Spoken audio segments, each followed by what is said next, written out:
আমাদের প্রভু এক নবীর উম্মত, জীবন বিধান ওই শিবানী কোরআন। তবে কেন এক নও হে মুসলমান, এক হও করিয়া আহ্বান। আমাদের প্রভু এক নবীর উম্মত, জীবন বিধান ওই শিবানী কোরআন। তবে কেন এক নও হে মুসলমান, এক হও করি আহ্বান। আলহামদুলিল্লাহ।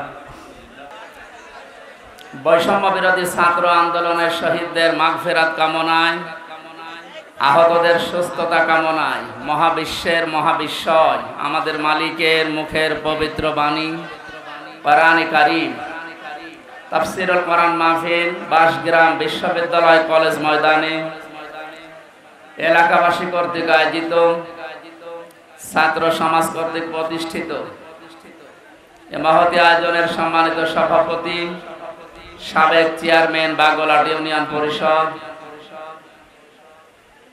বিশিষ্ট আলেমে দ্বীন জনাব মাওলানা শামসুদ্দিন আহমেদ আতালাল্লাহু উমরাহু ওয়া বারাকাল্লাহু ফি হায়াতি, বলেন আমিন।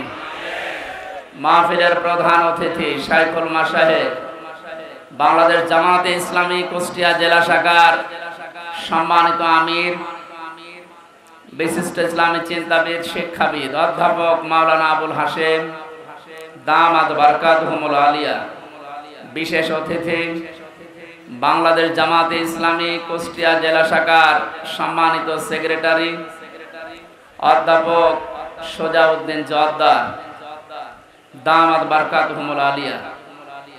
এ মাহফিলে উপস্থিত সম্মানিত ওলামা ইকরাম, সামনে বসা মুসলমান ভাইরা, পর্দার আড়ালের সম্মানিত মা এবং বোনেরা, প্রশাসনের ভাইরা, মনে হয় আর বলা লাগছে না, কারণ না হলেও এখন আর সমস্যা হচ্ছে না। তারপরেও যখন এসেছে বলি নাকি এসেছে না, দেখলাম তো আমার পেছনে প্রশাসনের ভাইরা, এরা যে আর ঝামেলায় আছে এখন তো আমরা দেখতে পাচ্ছি। আমার বাড়ির নিচতলায় এক পুলিশ ভাড়া থাকে, 5 তারিখের পর যে কোথায় গেছে আল্লাহ জানে আর ও জানে। দল মত জাতি বর্ণ ধর্ম নির্বিশেষে কোরআন শুনতে যারা এসেছেন, এটা এখন ইবাদত চলছে। এটা কি বলেন তো? ইবাদতে তো একটু কথা বলা যায়, নামাজ একটা ইবাদত না? বলেন না কেন? এই ফ্যান কয়েকটা আছে, গুনে নেওয়া যায়। নামাজের ভেতরে দিকে দিকে তাকানো যায়। নামাজ যেমন ইবাদত মনে করছেন, এখানে 1 ঘন্টা ব্যয় করা এটা পুরাটা ইবাদত। কথা বুঝতেছেন? এই ইবাদতটা আমরা অনেকে বুঝি না। এখানে যে ইবাদত চলছে এটা মানেন তো? মানেন আপনারা? ইবাদত যেভাবে করা লাগে, কষ্ট হলেও ওইভাবে থাকবেন। দাঁড়িয়ে আছেন থাকেন, বসে আছেন ওখানে বসেন। 1 ঘন্টা আমরা কোরআনে কারিমের, আপনি লিখে দিলেন তাফসীরুল কোরআন মাহফিল, তাফসীর আকারে কথা বলার চেষ্টা চালাবো ইনশাআল্লাহ। যিনি আমাদেরকে এই দিনের বেলায় হাজারো কাজ ছিল সব বাদ দিয়ে কোরআনে কারিম বোঝার জন্য সময় বের করে দিলেন, আলহামদুলিল্লাহ। তিরমিজি শরীফের হাদিস, নবীজি বলেন, মসজিদে নববীতে প্রবেশ করে দেখি বামে কিছু মানুষ আল্লাহর জিকির করছে, ডান দিকে তাকালাম দেখলাম কিছু মানুষ আল্লাহর কোরআনে কারিম নিয়ে আলোচনা করছে। নবীজি বললেন 2টা দল ভালো কাজে আছে, তবে সবচাইতে উত্তম কাজে আছে আল্লাহর কাছে তারা যারা কোরআনে কারিম নিয়ে ব্যস্ত আছে। এই মুহূর্তে আমার মালিক আমাকে নির্দেশ দিয়েছেন আমি যেন কোরআনে কারিমের এই জায়গায় শ্রোতা হিসাবে বসে তাদের আলোচনায় লিপ্ত হই। কুষ্টিয়াবাসী, আপনি খেয়াল করলেন কি বললাম? মুহাম্মাদুর রাসূলুল্লাহ সাল্লাল্লাহু আলাইহি ওয়াসাল্লাম, উনি যদি এখন জীবিত থাকতেন আর এই কুষ্টিয়ার এই জেলার উপর দিয়ে হেঁটে যেতেন, এ বাঁশগ্রাম কলেজ ময়দানে কোরআনের আলোচনায় তিনিও শ্রোতা হয়ে আমাদের সাথে বসে পড়তেন। এটা হামসার কারণে, আবুল হাশেমের কারণে, কিসের কারণে বলেন তো? কোরআনের কারণে। যে জায়গায় নবী বসতেন ওই জায়গায় আমি আপনি এখন বসে আছি। কত দামি জায়গা এটা! আর একবার বলেন আলহামদুলিল্লাহ। আল্লাহ রাব্বুল আলামিন বলেন, লাইন শাকারতুম লাযিদান্নাকুম ওয়া লাইন কাফারতুম ইন্না আযাবি লাশাদীদ। আমি গতানুগতিক কথা বলি কম, যেটা বলছি বাস্তবের সাথে মিলাবে।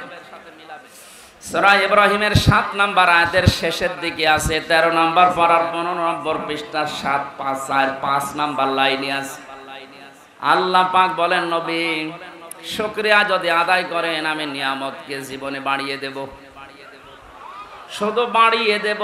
এতটুকু কথা আল্লাহ বলে শেষ করে দিতে পারতেন।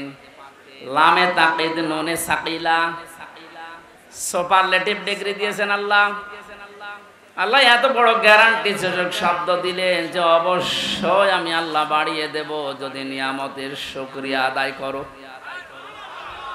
জন্মের পর থেকে বাক্যটা আমরা শুনছি, আল্লাহর এই আয়াতটা আমরা মনে করি নিয়ামতের শুকরিয়া মানে টোটি পর্যন্ত খেয়ে একেবারে ঢেকর তুলে বলবো আলহামদুলিল্লাহ, হয়ে গেল নাকি? এটা তো শুকরিয়া আদায়ের একটা বাক্য মাত্র। কোন মানুষ যদি শুকরিয়া আদায় করতে চায় নিয়ামতের, এই আয়াতের তাফসিরে মুফাসসির লিখেছেন ৩টা শর্ত তাকে মানা লাগবে। ১ নম্বরে তার মুখে স্বীকার করা লাগবে যে হ্যাঁ এটা নিয়ামত। আগস্টের ৫ তারিখের আগে আমরা যেখানে ছিলাম আর আজকে যেখানে আছি এটা পুরাটাই আলাদা।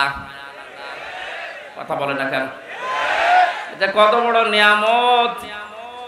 কিছুদিন আগে বাংলাদেশ জামাতে ইসলামী কুষ্টিয়া জেলা শাখার উদ্যোগে ৫৫০ আলেমকে এক জায়গায় ডাক দিয়েছিল। সব ঘরানার আলেম সেখানে ছিল। ৫৫০ আলেম ৩.৫ ঘন্টা ৪ ঘন্টা আমরা আলোচনা করেছি। কোনো বাধা নেই, কোনো চিন্তা নেই, মনের ভেতরে কোনো আতঙ্ক আমরা হইনি। অথচ আগস্টের ৫ তারিখের আগে ৫৫০ না ৫.৫ জন এক জায়গায় হলে 10টা মামলা হয়ে যেত, বিশেষ করে আলেমরা। কথা বলে না কেন? কোন জায়গা থেকে আমরা কোন জায়গায় আসলাম টের পাচ্ছেন? পরাধীন এবং স্বাধীন দুইটা শব্দ। স্বাধীন দেশে বসবাস করেও আমরা অনেকেই এতদিন পরাধীন। এখন যেহেতু স্বাধীনতার কিছুটা সুখ পেয়েছি, এই জন্য নিয়ামত হিসাবে মনে করছি, আমরা স্বীকার করে নিলাম যে হ্যাঁ এ মুক্ত জীবন এটা নিয়ামত। দ্বিতীয় নম্বর, আপনার মনের ভেতরে একটা আনন্দ লাগবে, যেটা আমার লাগছে, কিন্তু এদেশে সবার এই আনন্দ লাগছে না। ১০০ জনের ৮০ জন মানুষ আমরা এখন আনন্দিত, খালি ২০ জন মানুষ বলছে আপা ঘাবড়াবেন না। ২০ জনের অবস্থা এরকম, আপা ঘাবড়াবেন না। আপনি ঘাবড়ালে আমরা নরম হয়ে যাই। এর সংখ্যা কয়জন? মাত্র ২০ জন। আমরা ৮০ জন কিন্তু এখন খুশি, আনন্দে আছি। মনের ভেতরে একটা অজানা সুখ আমাদের ভেতরে দোল দিচ্ছে। এই আয়াতের তাফসিরে মুফাসসির আরেকটা তথ্য দিয়েছে, মানুষ যখন খুশি হয় তখন তার বাম স্তনের ২ আঙ্গুল নিচে একটা গোস্তের টুকরা আছে, যেটা আমরা কলব বলে জানি। ওটা তখন আনন্দে লাফাতে থাকে, শরীরের পশমগুলো খাড়া হয়ে যায়। আল্লাহ পাক বলেন, আমার সালাম নামের খাতিরে তাদের ভেতরে একটা শান্তির বাতাস আমি বইয়ে দেই। জোরে বলেন আলহামদুলিল্লাহ। আমি আমার ঈমান থেকে বলছি এটা আমি পেয়েছি, সুতরাং ২ নাম্বার শর্ত হয়ে গেছে পূরণ। ৩ নাম্বারটা কি? যে জন্য নিয়ামতটা পেয়েছি ওই কাজটা ওই জায়গায় পৌঁছিয়ে দেওয়া লাগবে। বৈষম্য বিরোধী ছাত্র আন্দোলন আপনি লিখে দিয়েছেন পোস্টারের উপরে, শহীদদের আত্মার মাগফিরাত কামনায় আয়োজন। ওরা যে 9টা দাবি নিয়ে ১,০০০-এর উপরে দেশে জীবন দিয়ে গেল, যে উদ্দেশ্য নিয়ে জীবন দিয়েছে ওই উদ্দেশ্যকে পূর্ণতায় পৌঁছাতে হলে আল্লাহর এই কালাম লাগবে। মান ক্বালা বিহি সাদাকা, যারা কোরআন দিয়ে কথা বলে এরা সত্য কথা বলে। আমান হাকামা বিহি আদালা, কোরআন দিয়ে যারা বিচার করে নবীজি বলেন এরাই ন্যায় বিচার কায়েম করতে পারে। 53 বছর কোরআনে কারিমের বিচার এদেশে এখনো পর্যন্ত আমরা দেখিনি। এই জন্য ন্যায় বিচার শুধু নামে শুনেছি, পাইনি। বিশেষ করে এই 16 বছরে কত মানুষ আমাদের সামনে এ বক্তব্য বহুবার দিয়েছে যে আমরা ন্যায় বিচার কায়েম করতে পেরেছি। এটা ডাহা মিথ্যা কথা। ন্যায় বিচার কায়েম করা সম্ভব তখন যখন কোরআনে কারিম এদেশের সংসদে চলবে। আর এটা তো সারাবে ধীরেন্দ্রনাথ দত্ত। এরকম মানুষ জীবনেও কোরআনে কারিমকে ওই জায়গায় নিতে চাইবে না। তার প্রমাণ সরঞ্জিত সেনগুপ্ত। এই লোকটা সংসদেই বলেছিল কোরআনের আইন এটা বর্বর আইন। কোন আয়াতের প্রেক্ষিতে?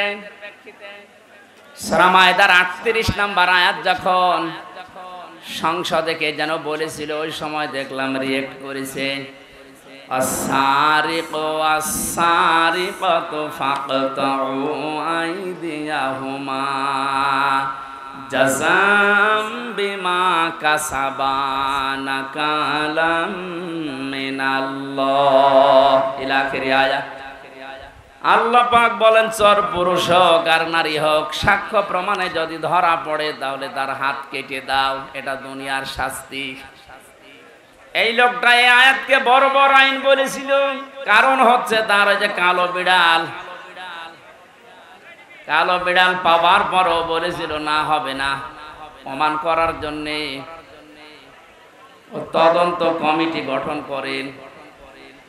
প্রমাণ হয়েছে, হাতে নাতে ধরা পড়ার পরেও আবার কিসের দুর্নীতি দমন কমিশনের হাতে দেওয়া লাগবে, কিসের তদন্ত কমিটি গঠন করা লাগবে। জেনেছিল যে না, এ আইন যদি বাংলার সংসদে একবার কায়েম হয়ে যায় আমি গুপ্তর হাত থাকবে না। এজন্য গুপ্ত মার্কা যারা, তারা কোনোদিন চাইনি এ দেশে কোরআনের এই আইনটা সংসদে যাক। এটাকে বর্বর আইন বলে তারা, যাদের হাত থাকার কথা না। কথা বলেন না কেন?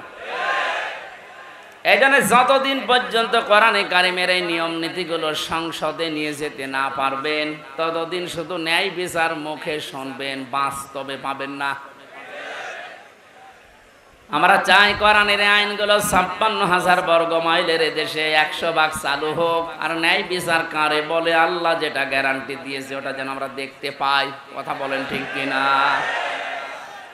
কুষ্টিয়াবাসী নরম ভাষায় একটা কথা বলছি। 53 বছর তো আমরা অনেকে অনেক কিছু দেখলাম।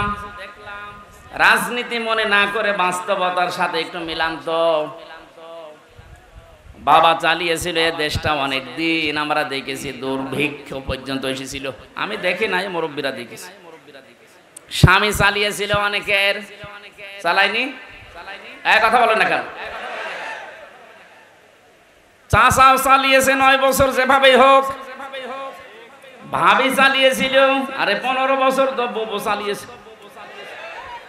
সবারটাই দেখা শেষ। কাঙ্ক্ষিত মানের শান্তি কারে বলে? দেখা তো দূরের কথা, শুনতেও পেলাম না।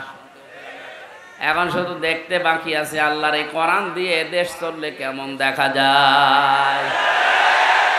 শুধু ঠিক আর চিল্লানো না, এইটা দিয়ে বাংলাদেশ চলবে, এটা কারা চান দেখি?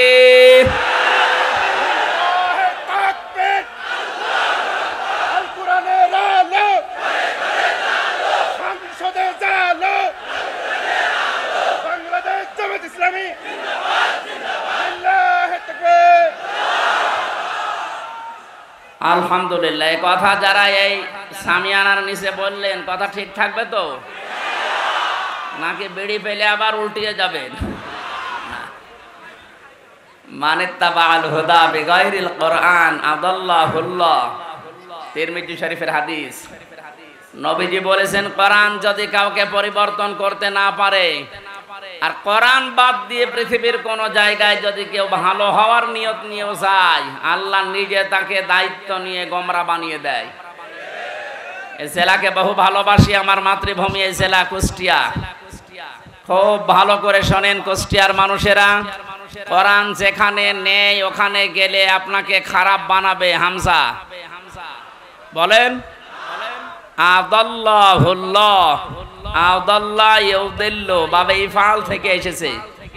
যদি নবী দল্লা ইয়াদিল্লু দিতেন তাহলে বাংলা অর্থ দাঁড়াতো যে আপনি নিজেই নিজেকে খারাপ বানিয়ে ফেলেছেন। বাবে ইফআল থেকে আসার কারণে শব্দের অর্থ দাঁড়িয়েছে আপনার হয়তো নিয়ত ভালো ছিল, এমন এমন জায়গায় গেছেন যেখানে কোরআন ছিল না। নিয়ত ভালো থাকার পরও কোরআন না থাকার কারণে আল্লাহ নিজে দায়িত্ব নিয়ে আপনাকে আরো খারাপ বানিয়ে দেবে। এর বাস্তব প্রমাণ কুষ্টিয়ার লালনের বাজার। হাজারো মানুষ বিভিন্ন জেলা থেকে আসে, এ জেলা থেকেও যায়, কি খারাপ নিয়তে যায় না। আপনি পড়ে গেলাম লালমনিরহাট, নীলফামারী যারা আছে, বউ ছেলে মেয়ে বেটার বউ সব নিয়ে, কারো নিয়ত খারাপ না। জায়গা পাচ্ছে না, গরিব মানুষ বাঁশের মাথায় উঠে আসতেছে, কেন? আল্লাহর ওলি এখানে শুয়ে আছে। অথচ বাস্তবতা কি? এখানে কোরআনের নিয়ম নীতি চলে, যত শিরিক সব চলছে। এমনকি আমার যতটুকু বাস্তব দেখা, সারা দেশে কুড়িয়ে আপনি সেই কয় মন গাঁজা না পাবেন, এ মাজারে তার থেকে বেশি গাঁজা পাওয়া যায়। পুলিশ পাহারা দিয়ে আরো গাঁজা খাওয়ায়, খান। এই হচ্ছে আল্লাহর ওলির অবস্থা। এখানে কোরআনের কোনো নিয়ম নীতি নেই। সুতরাং আমরা দেখতে পাচ্ছি কি, মানুষ ভালো হওয়ার নিয়তে আসার পরও আগে বিড়ি খাইতো না, এখন বিড়ি খায়। আগে গাঁজা খাইতো না, এখন গাঁজা খায়। ওকে ভালো হয়েছে না খারাপ হয়েছে? ওকে খারাপ বানিয়েছে হামজা। কে বলেন? এ কথাটাই হাদিসটা 100 ভাগ মানেন তো? হেদায়েত দেওয়ার একচ্ছত্র মালিকানা যেহেতু আল্লাহর, আর উনি জানিয়েছেন আদাল্লাহুল্লাহ, আমি নিজে তোকে খারাপ বানাবো। কুষ্টিয়াবাসী আমরা কোরআনের এই চোখ, হাদিসের চোখ লাগিয়ে যারা দেখতে পাচ্ছি, আজকে আপনাকে সতর্ক করার জন্য এসেছি। খুব ভালোভাবে খেয়াল করেন, কোরআন যেখানে নেই ওখানে গেলে আপনি নিজে খারাপ হবেন না, আপনাকে খারাপ বানানো হবে। আর এর কর্তা হবেন কে? বলেন। সুতরাং এটা বিশ্বাস যদি 100 ভাগ করে থাকেন, সিদ্ধান্ত নেওয়া যায় না যে কোরআন যেখানে নেই ওখানে আমি যাব না। বলেন। আরো নিচে নামবো? ঠিক আছে, নামলাম। তাহলে আজকে থেকে আর একটা সিদ্ধান্ত নিয়ে কোরআনের মাহফিল থেকে বিদায় নেওয়া লাগবে। এই বাংলাদেশে যত রাজনৈতিক দল আছে, যে দলে কোরআন নেই, কোরআনের কর্মসূচি নেই, ওই দলের প্রতিষ্ঠাতা আমার বাবা হলেও আমি ওখানে নেই। এটা ঠিক রাখবেন কারা দেখি? লিল্লাহে তাকবীর। এই আন্দাজ হাত তুলবেন না, দেখেন তো হাত তোলেনি কে, দেখেন তো।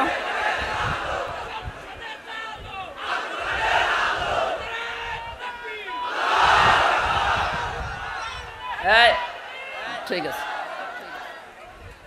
যাক, ওয়াজ তো হয়ে গেছে, এবার মোনাজাত করে দিই। আর কি ওয়াজ করবো?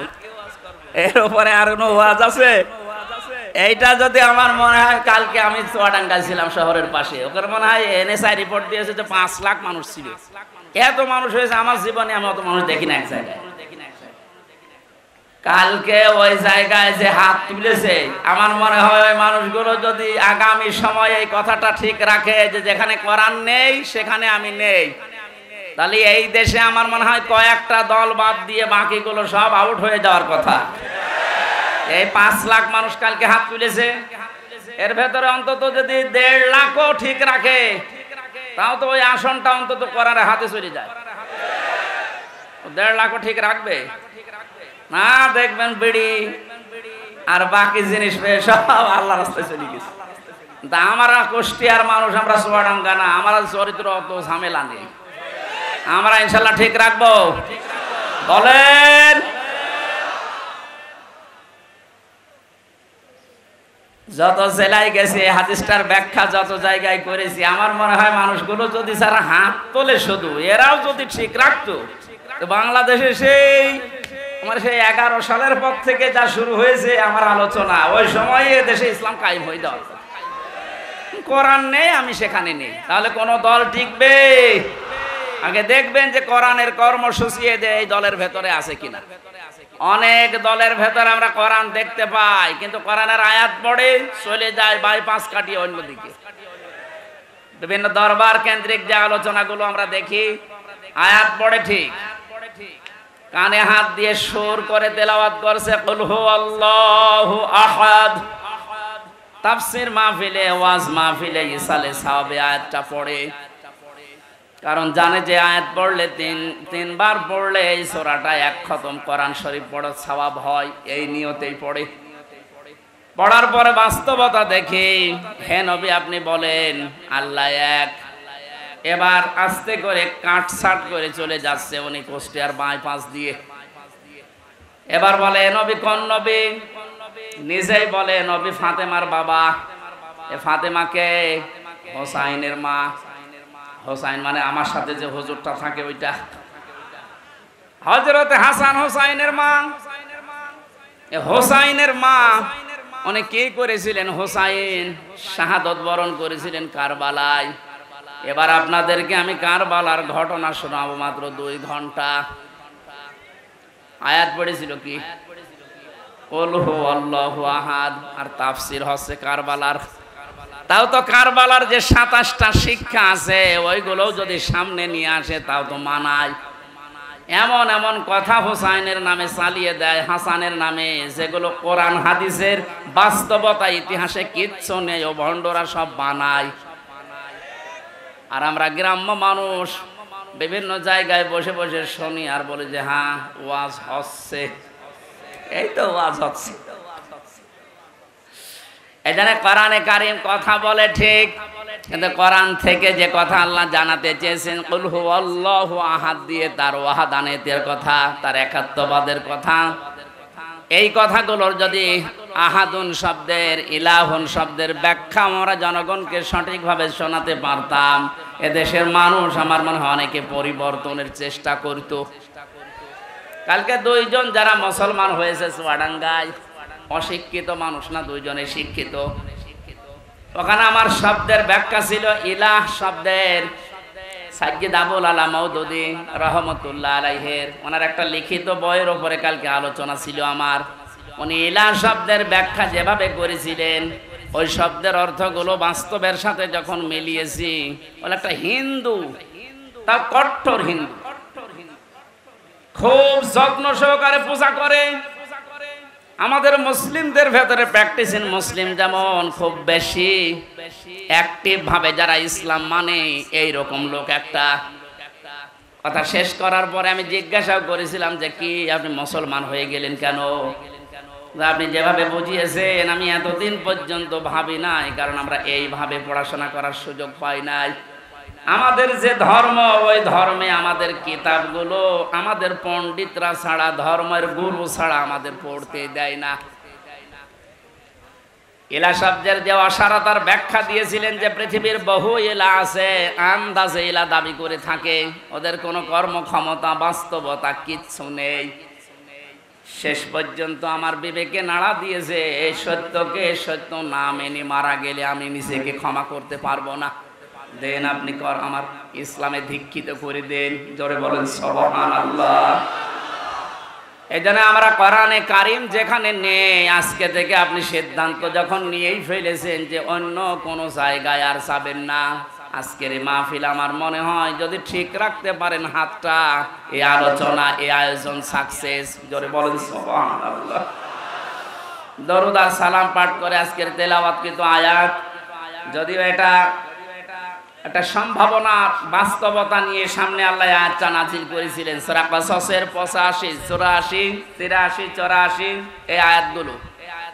এখানে আল্লাহ রাব্বুল আলামিন কিছু মানুষকে পরকালের যে ঘর আছে, যে বিশাল জীবন আমাদের সামনে পড়ে আছে আমাদের চোখ বন্ধ হওয়ার পর, এখানে মানুষের জন্য আল্লাহ যে ঘর তৈরি করবেন, কাদেরকে এই ঘরগুলো আল্লাহ দেবেন তার বর্ণনা আল্লাহ দিয়েছেন এই আয়াতে।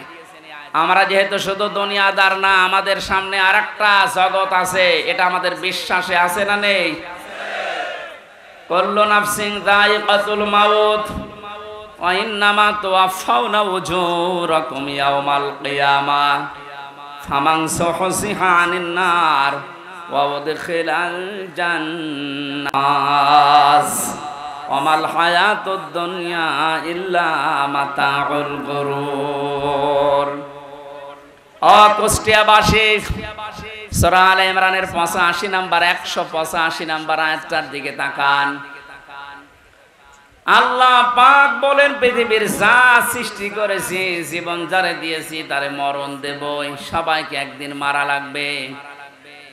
মারা যাওয়ার পরে দুনিয়ার জীবনে যে যা করেছে তার পারিশ্রমিক উজরত পুরস্কার আমি পরিপূর্ণ করে দেব। আমার তো মনে হয় একজন মানুষ যারা আল্লাহর প্রতি পরকালের প্রতি বিশ্বাস হালকা পাতলাও আছে, এই মানুষের জীবনে আয়াতের দ্বারাই পরিবর্তন হয়ে যাওয়া সম্ভব। যে আমি যত কিছুই করি, তাল বাহানা যাই করি, আমার কিন্তু মরা লাগবে, এ বিশ্বাস মানুষের ভেতরে 100% তৈরি হলে ওর জীবন পরিচ্ছন্ন হতে আস্তে আস্তে সম্ভব। কারণ যে যা করছে এটা কিন্তু বাদ যাবে না। ফামাই ইয়ামাল মিসকালা যাররাতিন খায়রান ইয়ারা ওয়া মান ইয়ামাল মিসকালা যাররাতিন শাররান ইয়ারা। কোন মানুষ যদি যাররা পরিমাণও ভালো মন্দ কাজ করে দুনিয়ায়, কিয়ামতের দিন সে পাবে। কি পাবে? এর আগে যত তাফসীর আমি দেখেছি, পুরাতন ওল্ড তাফসীর, মুফাসসিরে গ্রামে ইয়ারা শব্দের ব্যাখ্যায় দিয়েছেন যে কিয়ামতের দিন আপনাকে দেওয়া হবে, এতটুকুই শেষ। আধুনিক তাফসীর যারা বের করছেন, দেওয়া হবে এখানে লেখা নেই। ইয়ারা মানে চোখ দিয়ে দেখা। দুনিয়াতে আপনি ভালো মন্দ যাই করেন না কেন, যতটুকু করেন কিয়ামতের ময়দানে ওইটা আপনাকে ভিডিও ক্লিপ আকারে আল্লাহ দেখাবে। জোরে বলেন আল্লাহু আকবার। এটা যদি 100% কেউ বিশ্বাস করে, সে নিজের স্ত্রী বাদ দিয়ে কোনোদিন হোটেলে রাত কাটাবে? এদেশে কাটাচ্ছে না? কথা বলেন না কেন? 5 তারিখের পর থেকে আজকে এই 9 তারিখ, এই কয়েকদিনের ভেতরে আপনি দেখেছেন কি অবস্থা। যত যত বড় বড় মহারথী দেখতাম, ওদের চরিত্র দিয়ে এত নিচে নামতে পারে আমার বিশ্বাস ছিল না। বিশেষ করে দরবেশ তাহলে এত নিচে নামবে, অন্যের বউ ভাগিয়ে উল্টাপাল্টা কাজ চালিয়ে যাচ্ছে। দাড়ি কেটে নম হয়ে গেছে, তাহলে বোঝা যাচ্ছে ওরা দাড়ি এটা আসল দাড়ি না, জনগণকে ধোঁকা দিয়ে বোকা বানিয়ে টাকা পয়সা আত্মসাৎ করার দাড়ি এইটা। অনেকে বিভিন্ন এরকম মেকি কাজ করে আমি দেখেছি। কুষ্টিয়ানা হালসায় যেন ওই যে 12 সাল 11 সালের দিকে এক দোকানে তেল নিচ্ছে এক লোক, দেখলাম বারবার তেলে মাপে কম দেয়। ঘুরে এসে ওরে বললাম, চাচা আপনি একটা কাজ করলেন কেন? আপনি যে বারবার এভাবে তেল মেপে দেন, ওই লোকটা তো বসে নাই, একটু আলা ভোলা। তা আপনি এসে তো টের পান যে কি করলেন। কিছুক্ষণ আগে নামাজ পড়ে আসলেন, টুপি এখন আপনার মাথায় আছে, আর আপনি বারবার ওজনে কম দিচ্ছেন। নামাজ পড়ার এই হাল। পকেট থেকে একটা সাদা টুপি বের করে তো যায় না দেখছে।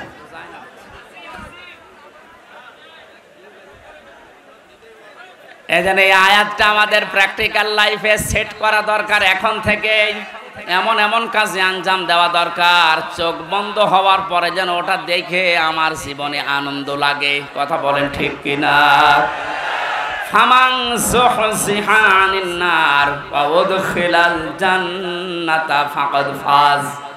আল্লাহ তাআলা বলেন, ওই মানুষটার জীবন তো সফল যাকে আল্লাহ জাহান্নামের কাজগুলো থেকে আস্তে আস্তে মাইনাস করে জান্নাতের কাজের দিকে এগিয়ে দেয়। তাহলে আসল সফলতা এই আয়াত যেটা বলছে, আপনি যখন জাহান্নামের কাজগুলো, অন্যায় কাজগুলো আস্তে আস্তে ছেড়ে দিতে পারবেন, জান্নাতে যাওয়ার জন্য যে কাজগুলো দরকার ওই কাজের দিকে আস্তে আস্তে এগিয়ে যেতে পারবেন, আপনি বিশ্বাস করতে পারেন ওই সময় যে আল্লাহ আপনার জীবন সফল করার জন্য নিয়ে যাচ্ছে। আমাল হায়াতুদ দুনিয়া ইল্লা মাতাউল গুরুর। পৃথিবীর জমিনটাকে আল্লাহ ধোঁকার সাথে তুলনা দিয়েছেন। এ পৃথিবীর যত মহামহব্বত, যত ভালোবাসা আদরের জিনিস হোক, আল্লাহর ভাষায় সবগুলো ধোঁকা। এজন্য যারা ধোঁকা দিতে পারে বা দিচ্ছে, এদের থেকে আমাদেরকে সতর্ক থাকা লাগবে। আল্লাহ আমাকে সহ প্রত্যেককে আজটাকে বাস্তবে সেট করার তৌফিক দিন, বলেন আমিন। কিন্তু বিশাল জগৎ একটা সামনে, ওই জগৎ সম্পর্কে আল্লাহ একটা তুলনা দিয়েছেন। তিলকাদ্দারুল আখিরাতু নাজআলুহা লিল্লাযীনা লা ইউরিদুনা উলুওয়ান ফিল আরদি ওয়ালা ফাসাদা। আখিরাতের যে বিশাল জীবন তাদের সামনে পড়ে আছে, আমি আল্লাহ ওই জীবনে ঘর তৈরি করি তাদের জন্য। নাজআলুহা লিল্লাযীনা লা ইউরিদুনা উলুওয়া, দুনিয়া যারা উলু প্রকাশ করে না। উলু মানে, উলু শব্দের শাব্দিক অর্থ হচ্ছে কি? হনুরে, হনুমান হয়ে গেছে। যেটা বাস্তবতায় 16 বছর আমরা দেখেছি, অনেকের পা মাটিতে পড়তো না, কি হনুরে, এই কথা বলেন না কেন? সুতরাং উলু যারা প্রকাশ করেছিলেন এতদিন, তাদের জীবন শেষ, তার দুনিয়াও শেষ, আখিরাতও শেষ। দুনিয়া শেষ হয়ে যায়, তার বাস্তব প্রমাণ এই কয়দিনে দেখতে পাচ্ছেন না? কত নিচে নামালে আল্লাহ এত অপমান করে মানুষকে। সুতরাং আমরা যারা এখন আছি, আয়াত থেকে শিক্ষা নেব, দুনিয়ার কোন জায়গায় যেন আমরা অহংকার প্রকাশ না করি, সে যে বিষয় হোক। সে বংশের অহংকার, পোশাকের অহংকার, এলেমের অহংকার, রাজনীতির অহংকার, পৃথিবীর জীবনে যত দিক আর বিভাগ আছে, কোন জায়গায় যেন আমি অহংকার প্রকাশ না করি। এটা মানা যাবে তো ইনশাআল্লাহ? যারা করেছিল তাদের সব আল্লাহ শেষ করে দিয়েছে। আখিরাতের ঘর তাদের জন্য নেই। সামনে যদি এরকম কেউ আসে, তারা যেন এটা থেকে শিক্ষা নেয়। উলুওয়ান ফিল আরদি, জমিনে যারা অহংকার করে, উলু করে, মানুষগুলোকে আল্লাহ আখিরাতের ঘর থেকে বঞ্চিত করে দেয়। বলেন নাউজুবিল্লাহ। যারা করেছিল তাদের থেকে যদি আপনি এখান থেকে শিক্ষা নিতে না পারেন, আপনাকেও শয়তান কিন্তু পেঁচিয়ে ধরবে, জড়িয়ে ধরবে, অ্যাক্টিভ ভাবে আবার নিয়ে আসার চেষ্টা চালাবে। আমাদের উচিত হচ্ছে আমরা দুনিয়াতে যাই কয়দিন আছি, আমরা উলু প্রকাশ করব না ইনশাআল্লাহ। ওয়ালা ফাসাদা, আল্লাহ বলেন 2 নম্বরে মানুষগুলো দুনিয়ার জীবনে বিশৃঙ্খলা সৃষ্টির চেষ্টা চালাবে না। এই আয়াতটাও বাস্তবে আজ মিলালাম। আগস্টের 5 তারিখ থেকে আজকের এই সেপ্টেম্বরের 9 তারিখ পর্যন্ত প্রায় 11টা বিশৃঙ্খলা তৈরির জন্য অনেকেই চেষ্টা চালিয়েছে, এখনো চলছে। যারা এগুলো করেছিলেন আপনারা থামবেন, আর কেউ যদি চেষ্টা চালান সামনে, আপনি ওখানে এখনই থামেন। দুনিয়া তো জীবন শেষ করে ফেললেন, আখিরাতের ঘর আপনি হারিয়ে ফেললেন। আপনার জন্য আমাদের আফসোস হয়। আমি সেদিন সেলাইদা বাজার মাঠ না কোন জায়গায় যেন বলেছিলাম, অনেকেই বলছে হুজুর ওদের মাফ করে দেন না। মাফ নাই, আমি করে দিলাম। কিন্তু আল্লাহ রাব্বুল আলামিনের কোরআনে কারীম জানিয়েছে, যারা জুলুম করেছেন পৃথিবীতে মানুষের উপরে, তারা কিন্তু হামজা আর মামলার আসামি না, তারা আল্লাহর মামলার আসামি। সূরা শুরার 42 নম্বর আয়াত, প্রথম অংশ, 25 নম্বর পারার 6 নম্বর পৃষ্ঠার 12-13 নম্বর লাইনে আছে, ইন্নামাস সাবিলু আলাল্লাযীনা ইয়াযলিমুনান নাস। অবশ্যই যারা মানুষ হয়ে মানুষের উপরে জুলুম করছে, করবে, এটা মোজারে, বর্তমান, ভবিষ্যৎ, প্রেজেন্ট, ফিউচার।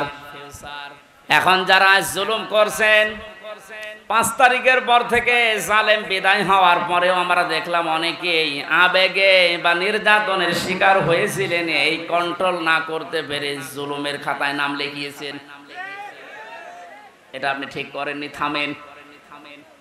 ওরা জালেম হয়ে দুনিয়া আখিরাত সব নষ্ট করে ফেললো। আপনিও যদি ওদের পথ অবলম্বন করে নিজের দুনিয়া আখিরাত ধ্বংস করে ফেলেন, ওদের ভেতরে আমাদের ভেতরে পার্থক্য থাকলো কি বলেন? আমাদের উচিত হবে আমরা যেন কোনো মানুষের উপরে জুলুম না করি। কারণ জুলুম যে করে এটা এত ঘৃণিত শব্দ, আল্লাহ বলেন আমি নিজে তার নামে মামলা দায়ের করব। ব্যারিস্টার আরমান এবং আমান আজমি ভাই সহ যত মানুষ এখন আস্তে আস্তে জুলুমের শিকার থেকে বের হচ্ছে, এদের যে বর্ণনাগুলো, এ বর্ণনা শুনলেই বোঝা যাচ্ছে তাদের উপরে জুলুম হয়নি। আস্তে বলেন, যারা এই জুলুমের সাথে জড়িত এখনো পর্যন্ত যদি এই সঠিকটা জানার পরেও, স্পষ্ট দেখার পরেও কেউ জালেমের সাফাই গায়, জালেমের পক্ষে অবলম্বন করে, জালেমকে ভালোবাসে, সাহায্য করে, সহযোগিতা করে, জালেমকে আবার চেষ্টা চালায় প্রতিষ্ঠিত করার, তিরমিজি শরীফের হাদিস অনুযায়ী নবীজি বলেন সে আমার উম্মত থেকে বের হয়ে যায়। এই জন্য আমরা যেন এরকম কিছু না করি যেন নবীর উম্মতি আমি থাকতে পারি না, দুনিয়া আমার শেষ, আখিরাতও যেন ধ্বংস হয়ে না যায়। এই আয়াত থেকে আমার যে বিশ্বাস, বাংলাদেশে 1628 জন মানুষ মেন দায়িত্বে ছিল যারা সরাসরি জুলুমের সাথে জড়িত। কথা বলে না, একেবারে উপর থেকে শুরু করে আমার ইউনিয়নের চেয়ারম্যান, আমার ইউনিয়ন বলা ঠিক হবে না, অন্য ইউনিয়ন বলি, কারণ এটা রেকর্ড হচ্ছে, সমস্যা হবে। 1628 জন মানুষ মেন দায়িত্বে ছিলেন। আপনারা একটাও জুলুম থেকে মুক্ত না, প্রত্যেকেই জালেম। এদেশের মানুষ যদি আপনাকে কিছু নাও বলে, আপনি আল্লাহর মামলার আসামি, এক কথা বলেন না কেন? দুনিয়াতে শেষ করে ফেলেছেন, পরকালে আল্লাহ নিজে মামলা দেবে আপনার নামে। আপনাকে কোনোদিন চিন্তা আনতে পারেন যে আল্লাহর মামলার যে লোকটা আসামি তার পক্ষ আমি অবলম্বন করি কি করে? আমার একটা মূল্যচুরি মামলা ছিল জানেন, পরে যদি সাজাও লাগিয়ে দিত তাও আমি 3 মাস সর্বোচ্চ জেল খাটতাম। অথচ বিনা কারণে, বিনা অপরাধে মামলাটা দিয়ে 3টা বছর আমারে আটকে রাখলেন। এই মামলা যেহেতু রাষ্ট্র দিয়েছে, হাসিনা দিয়েছে, এই কারণে আমার পক্ষে কেউ দাঁড়াতেও সাহস পেত না। না, ওর পক্ষে দাঁড়িয়ে আমার ওকালতি আমি হারাবো। দেখেন তো, রাষ্ট্র বিরোধী, এজন্য আমার পক্ষে কেউ নেই। কিয়ামতের ময়দানে আল্লাহ নিজে রায় দেবেন, আলাইসাল্লাহু বিআহকামিল হাকিমিন, সব চাইতে বড় বিচারপতি তিনি। তিনি নিজে মামলার বাদী, নিজে রায় দেবেন। আপনি তো বিচার সঠিক যদি আল্লাহ তো 100 ভাগ করবে, আপনার কি বিশ্বাস হয় যে আপনি বাঁচতে পারবেন? আসতে বলেন। এখন যদি আপনি স্বীকার করেন যে না আমি বাঁচতে পারবো না, এমনকি যারে সাপোর্ট করছি সে তো ধরা খেয়ে বসে আছে, কারণ বড় জালেম, বলেন হাতে পায়ে ধরছি, আপনার সময় এখনো শেষ হয়ে যায়নি। জালেমেরা আর সাপোর্ট না করে ফিরে আসেন, এখনো ইসলামের দরজা খোলা আছে, আপনাকে বুকে নেওয়ার জন্য হাজারো মানুষ আছে। গতকালকের রিপোর্ট 2200 মানুষ এক জায়গায় দেখেছে, জালেমের সাপোর্ট বাদ দিয়ে ওরা ইসলাম অলরেডি কবুল করেছে। তাহলে ওরা এতদিন জানতো যে আমরা নামে মুসলমান, কামে মুসলমান ছিলাম না। আর ওই হাদিসের ব্যাখ্যা যেহেতু জেনেছে জালেমের সাপোর্ট করলে সে নবীর উম্মত থাকে না, এই হিসাবে মনে করেছে আমি তো নবীর উম্মত ছিলাম না, এখন নতুন করে উম্মত হব। আপনাদেরকে এটা মিডিয়ার আকারে যাচ্ছে, সারা দেশে কালকে ছড়াবে। জালেমদের দোসরা তদিন যারা ছিলেন, জুলুম অত্যাচারের সঙ্গে ছিলেন বিভিন্ন কায়দায়, আমার এই মামলার যে আয়ু থেকে শুরু করে একেবারে হাসিনা পর্যন্ত প্রত্যেকে জড়িত। কারণ বহু জায়গায় যাওয়ার পরে বলে না হাত বাঁধা। কয়েকদিন আগে আমার মামলা ঢিসমিস করে দিয়েছে আদালত। আমার মামলাটা দেখার পরে বলছে কি দেখে মামলা করব, কোনো মাল নেই। আমি আদালতে দাঁড়িয়েছিলাম, বলতে গেলাম যে মাননীয় আদালতে 3টা বছর আপনার কাছে তো মামলা ছিল, এতদিন তো আপনি বলেননি যে এর ভেতরে কোনো মাল ম্যাটারেস নেই, কি দেখে মামলা আজকে বলছেন? মানে আমার মনে হয় বলতো এই কথা যে কি করবো হুজুর, হাত বাঁধা ছিল, এক কথা বলছে না কেন? আজ হাত খোলা পেয়েছি, এখন আর কোনো ভয় নেই, কোনো টান নেই, কোনো চিন্তাও নেই, জান খালাস। এখান থেকে আমি দুইটা বিষয় বের করেছি। আমাকে খালাস দিল মানে আমি নির্দোষ। এই কথা বলে না কেন? আমার এই মোবাইলটাও ফেরত দিয়েছে 3 বছর পর। এটা তন্ন তন্ন করে খুঁজেছে, যে মামলা দিয়েছিল তার সাথে কিছু পাওয়া যায় কিনা দেখি। দ্বিতীয় নম্বরে আমার বাড়ি, গ্রামের বাড়ি হালসা পর্যন্ত সব খোঁজ খবর নিয়েছে। খোঁজ খবর নিয়ে ভালোই হয়েছে, দেখছে 14 বংশ আওয়ামী লীগ করে, ওইটাই কিছু পাইনি। এখন যেহেতু হাত খোলা, আপনি এখন রায় দিয়ে জানিয়ে দিলেন দুনিয়ার মানুষকে যে হামজার কোনো দোষ নেই, বিনা কারণে 3 বছর জেলে ছিল। তাহলে এখন আমার বিচারটা নেন। আমাকে 3টা বছর বিনা কারণে যারা কষ্ট দিলেন জেলের ভেতরে, যারা এর সাথে জড়িত একবার উপর থেকে মামলার আয়ু পর্যন্ত, প্রত্যেকে আমি 3 বছর জেলে দেখতে চাই।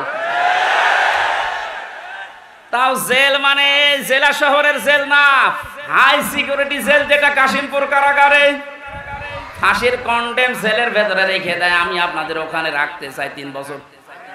আমি বেশি দিন চাচ্ছি না, 3 বছর ঠিকই দেখেন। দ্বিতীয় নম্বরে আর একটা শিক্ষা বলি দেশের জন্য, এতদিন পর্যন্ত যারা মিথ্যা মামলা দিয়েছেন, সামনেও যারা দেওয়ার মতো অনেকে চিন্তা ভাবনা করছেন, এদেশে কোনো মামলা দেওয়ার পরে যদি দেখা যায় যে 2 বছর 3 বছর 5 বছর 10 বছর পরে বেকসুর খালাস, তার মানে তার কোনো দোষ পায়নি আদালত। কথা বলে না কেন? এরকম যদি কেউ নিরপরাধ খালাস পেয়ে যায়, যারা মামলা দিয়েছে, যারা সাক্ষী দিয়েছে, যারা এর সাথে জড়িত, প্রত্যেককে জরিমানা করা লাগবে। আমার কথার অর্থ বোঝেন? আপনি বিনা কারণে কাজ করবেন কোন কারণে? মামলার বাদী যেহেতু রাষ্ট্র ছিল, এজন্য কেউ আমার পক্ষেও দাঁড়ায় না, রায় তো দূরের কথা। আল্লাহ নিজে মামলার বাদী, নিজে রায় দেবেন, নিজে বিচারপতি। বলেন এবার আপনার অবস্থা কি হবে? আর আমি জেনে শুনি আপনার মতো এত বড় জালেমের পক্ষে যাব? আমার বিবেকের ওপর কি কুকুরে পোশাক করিস? আশা করছে আপনি ফিরে আসবেন, জীবনে যতদিন বেঁচে আছেন কোন জালেমের পক্ষে থাকবেন না। এটা মানবেন তো? দুনিয়ায় যারা অহংকার করে, ক্ষমতার অহংকার হোক, সম্পদের অহংকার হোক, যে কোনো জিনিসের, তাদের জন্য জান্নাতে আল্লাহ ঘর বানাবেন, আমাদের আখিরাতের ঘর শেষ। অলা ফাসাদা, যারা বিশৃঙ্খলা তৈরি করার জন্য এখনো বিভিন্ন ইস্যু তৈরি করছেন সামনে, বাস্তবে আমরা যেটা দেখতে পাচ্ছি, সংখ্যালঘু দিয়ে ওরা চেষ্টা চালিয়েছিল, পারে নাই, হালে পানি নাইনি। কারণ বাংলাদেশ জামাত ইসলামীর শ্রদ্ধাভাজন আমির ডাক্তার শফিকুর রহমান ঘোষণা দিয়ে দিয়েছে, এদেশে সংখ্যালঘু সংখ্যাগুরু বলে কিছু নেই। বলেন 96% মুসলমান আমরা, তাতে কি হয়েছে? আমির হামজা আমার কাছে যেমন, ওই ননি গোপালও আমার কাছে ওই রকম, কোনো পার্থক্য নেই দুইজনের। সুতরাং এই কু তৈরি করে ওরা যখন পারে নাই, তখন চালিয়েছিল প্রধান বিচারপতিকে দিয়ে একটা তোড়জোড় তৈরি করে এ দেশকে অস্থিতিশীল করার জন্য, কিন্তু পারে না। এরপরে লাগিয়েছে আনসার। কিসের আনসার? পুলিশ ছাড়া যদি 1 মাস 5 দিন চলতে পারে দেশ, আনসার ছাড়া চলবে 1 আর 2। কোন দরকার নেই, যারা দায়িত্বে আছেন বাহিনীকে বিলুপ্ত করে দিন। 42,000 লোক নিয়োগ হয়েছে এই বাহিনীতে কয় বছরে, তার 35,000 হচ্ছে গোপালগঞ্জ। আর এই 63 জেলার লোক, আমরা কি ঘাস কাটছি? কত বড় বৈষম্য চিন্তা করেন তো। যদি ভাগ ভাগ করে নেওয়া হয়, তাও তো এই জেলা থেকে 1000 পড়বে, 800-900 পড়বে, তাও পড়ে না। একজন এই জেলা থেকে হবে না, সব গোপালগঞ্জ। মনে হচ্ছে যত আল্লাহর ওলি সব ওই জায়গায় জমি। এদেরকে যখন পারে নাই, তখন ডাক্তারদেরকে লাগিয়েছে। ডাক্তাররাও বলছে না, আমাদের দরকার নেই, আমাদের যা আছে ভালো আছে। এরপরে লাগিয়েছে, এখন সামনে শুনছি এই গার্মেন্টস কর্মীদের লাগাবে। আমার মনে হয় ওদের যা চরিত্র, এই 16 বছরে আমি দেখেছি, ওরা কিছুদিন পর গোয়ালন্দ ঘাটের এই মহিলাদের লাগাবে। সতর্ক আমরা আছি, ঘুমিয়ে নেই। আমিরা জামাত সেদিন কুষ্টিয়ায় এসে বলে না যে আমরা কিন্তু সতর্ক আছি, ঘুমিয়ে পড়ি নাই। সুতরাং যত বিশৃঙ্খলা, যত অরাজকতা তৈরি করবেন, এদেশের জনগণ সব রুখে দেওয়ার জন্য প্রস্তুত আছে ইনশাআল্লাহ। যেন ষড়যন্ত্র থামান। দুনিয়া তো ধ্বংস করে ফেলেছেনি, তিলকা দারুল আখিরাত, আখিরাতের ঘরটা নষ্ট করেন না। ওয়ালা ফাসাদা, দুনিয়া যারা বিশৃঙ্খলা তৈরি করার চেষ্টা করে, দেশটা তো ঠিক আস্তে আস্তে দাঁড়িয়ে যাচ্ছে, সময় দেন না কেন? আপনি নিজেকেও ধ্বংস করছেন, দেশটাও ধ্বংসের ভেতরে ফেলার জন্য আপনি বিশৃঙ্খলা তৈরি করার চেষ্টা চালাচ্ছেন। আল্লাহ আপনাকে যেন বাঁচান। হেদায়েত দেওয়ার মালিক আল্লাহ। আমরা দোয়া করতে পারি, দোয়া করছি, চেষ্টা চালাচ্ছি, আপনি যেন ফিরে আসেন। কারণ বহু জালেম অলরেডি ফিরে এসেছে, জালেমের দর্শকরা এখনো আস্তে আস্তে ফিরে আসার চিন্তা দেখছি নিচ্ছে। অরাইতান নাসা ইয়াদখুলুনা ফি দীনিল্লাহি আফওয়াজা। আল্লাহর সাহায্য যখন আসবে, বিজয় তখন আসবে। আমরা বিজয়ের প্রথম ধাপ দেখতে পাচ্ছি, দলে দলে পালে পালে মানুষ আজ ইসলামে আসতেছে। জোরে বলেন আল্লাহু আকবার। এ ধারা অব্যাহত থাকুক, কিছুদিন পরে দেখবেন এ দেশে 100 ভাগের 51 ভাগ মানুষ যদি চায় যে রাষ্ট্র এই কোরআন দিয়ে চলুক, কোনো মহারতে আর বাধা দিয়ে ঠেকাতে পারবে না। আমরা ওইটাই দেখতে চাচ্ছি সামনে। কথা বলেন ঠিক কিনা? সম্মানিত মা বোনেরা, কোনো জুজুর ভয় পাবেন না। আমিরে জামাত অলরেডি ঘোষণা দিয়েছে, মেয়েদেরকে জুজুর ভয় দেখিয়ে ইসলামী আন্দোলন একামতের দিন সম্পর্কে উল্টাপাল্টা ধারণা দেয় দেশের রাম আর বামরা। কি করেছে আপনার পক্ষে 13টা সংগঠন? নারী পক্ষ, নারী স্বাধীনতা আন্দোলন, নারী বিপ্লব পরিষদ, নারী মুক্তি পরিষদ, কত নাম দেখেন তো। কোন নারীর গ্যারান্টি আছে দেশে? ইসলামের হাতে দিয়ে দেখেন, আপনি গ্যারান্টি পাবেন ইনশাআল্লাহ। বলেন ইনশাআল্লাহ। আল আকিবাতু লিল মুত্তাকিন, যারা তাকওয়া অবলম্বন করে চলবে, যেখানে যেই জিনিস বসানো দরকার ওই জিনিস ওখানে বসাবে, এই মানুষগুলোর পরিণাম শুভ। আল্লাহ নিজে বলছেন আল আকিবাতু লিল মুত্তাকিন। এটা যেন আমরা চর্মচোখে এই শুভ পরিণাম দেখে মরতে পারি। আমিন। মাগরিবের পরে আলোচনা আছে যে ভেড়া মারা, এই জন্য শেষ করে দিচ্ছি। আল্লাহুম্মা আমিন।